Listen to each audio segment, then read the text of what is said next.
morning, everybody. So today we're going to continue with the Untouchable by Mulk Anand. Okay. On your PDF, it's on page 15 of the textbook. Okay. So we're towards the middle of the page. Okay. And here there are two characters who are talking to each other. One is Havildar Charat Singh, okay, the hockey player of the regiment near Baka's colony, and Baka himself, right? So in the previous video I mentioned the background to this part, so it's a continuation of the previous video, okay? So we'll start with what Havildar Charat Singh says. He says, "You are becoming a gentleman, Ohe Bakia. Where did you get that uniform?" And so here, of course, what Havildar Charat Singh is doing is teasing Baka, right? You're becoming a gentleman. Gentleman is pronounced the way these outcasts would pronounce it. Havildar Charat Singh, being a high caste, he doesn't pronounce the word as gentleman. He pronounces gentleman, right? Okay, so it's a mispronunciation which is common among the outcasts. So becoming a gentleman, Ohe Bakia. Where did you get that uniform? So that uniform refers to the pieces of the bits and pieces of clothes that Baka has bought at a second-hand store. So he has an army tunic, he has a pair of army trousers, boots, and maybe even a sola topi, that is the white hat of the the British Tommies, the soldiers. Where did you get that uniform? Baka was shy, knowing he had no right to indulge in such luxuries as aping the white sahibs. So you see, aping means imitating. So imitating the white sahibs is a luxury. He had no right because he is a low caste, low born. That is in his mind, right? So he has a feeling of inferiority, which makes him feel really shy. He humbly mumbled, "Huzur, it's all your blessing." Charat Singh was feeling kind, but he did not relax the grin which symbolized 6,000 years of racial and caste superiority. So how does Charat Singh react? "Huzur, it is all your blessings," Baba, with his inborn sense of humility. How does Charat Singh react? He looks at him like this, right? So he did not relax that grin, which symbolized 6,000 years of racial and caste superiority. So, how old is the caste system according to this text? It is 6,000 years old, right? So, Havildar Charat Singh belongs to an upper caste. So, that grin symbolizes the many eons, A-E-O-N, eons of caste superiority, right? To express his goodwill, however, he said, but nevertheless he has a sense of, friendliness towards Baka. And he says, "Come this afternoon, Bake, I shall give you a hockey stick." He knew the boy had played that game very well. So he'll present Baka with a hockey stick. Baka stretched himself up. So he's squatting on the ground. He just lifts himself up. He stretches himself up. He was astonished, yet grateful at Charat Singh's offer. It was a God sent to him. This spontaneous gesture on the part of one of the best hockey players of the regiment. And so, see, today, we may think that, a gift of a hockey stick is nothing great.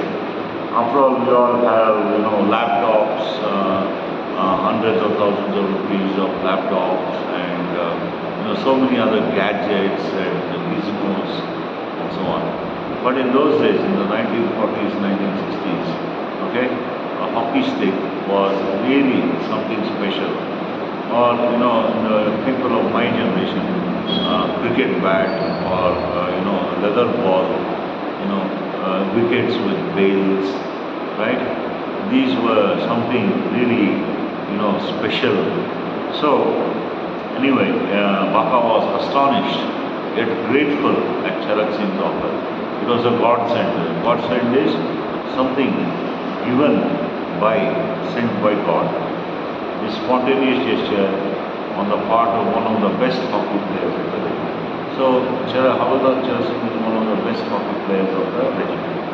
A hockey stick, he thinks. I wonder if it will be a new one. He thought up to himself and stood smiling with a queer humility, right? Overcome with pride. So he is humble, he feels humbled, but at the same time he is feeling grateful.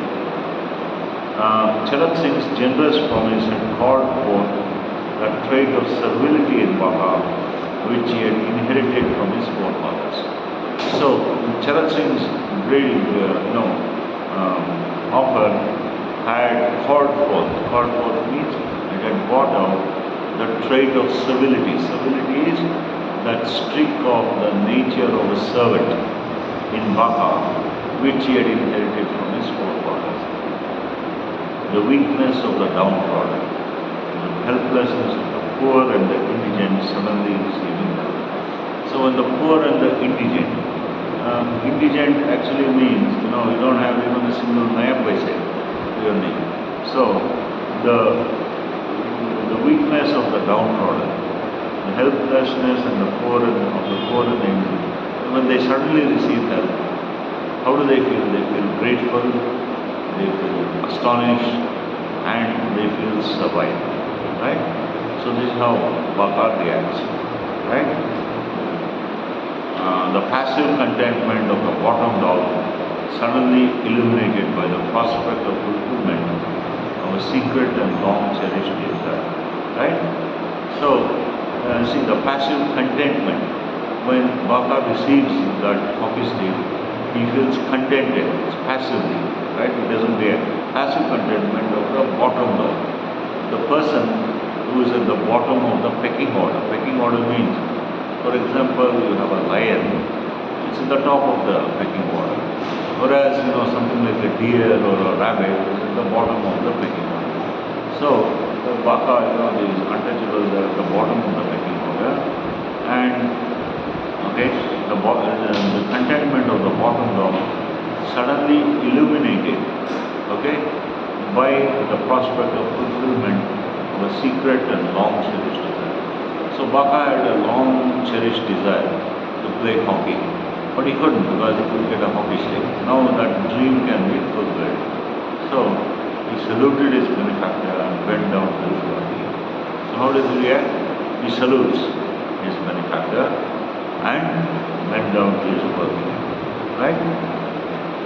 A soft smile lingered on his lips. The smile of a slave overjoyed at the condescension of his master, more akin to pride than to happiness. Right? So, now on his face you see a small soft smile which is lingering, right?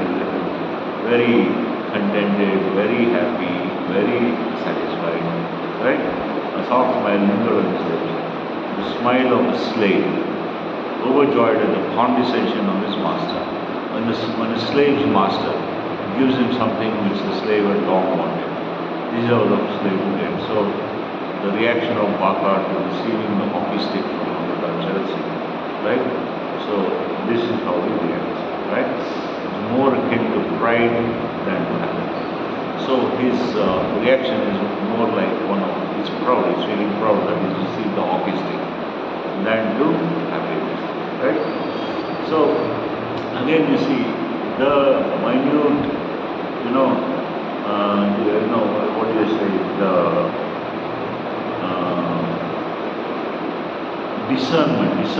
discerning means the description of such things as a feeling of pride and a feeling of happiness.